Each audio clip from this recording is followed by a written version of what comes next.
সবাই যখন মৃত্যুটাকে ভীষণ ভয় পায়, আমি তখন হাসতে হাসতে আল্লাহর কাছে ভীষণ সন্তুষ্টি নিয়ে পৌঁছাতে চাই যে আমি একটা ন্যূনতম ওই জীবনটা লিড করতে পারলাম, যে আমি একটা ইনসাফের হাসি নিয়ে আমি আমার আল্লাহর কাছে পৌঁছাতে চাই।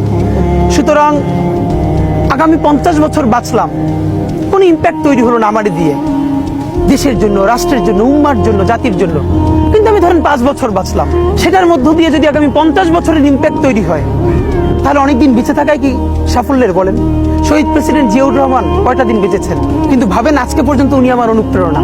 হাঁটতে হাঁটতে আমার পা ফুলে যায়, আমি আমার টিম সেদিনকে ব্যাগের মধ্যে জুতো নিয়ে তারপরে একটা শপিং মলে ঘুরছিলাম, মানে পা ফুলে গেছে, পা জুতোয় ঢুকাতে পারছিলাম না।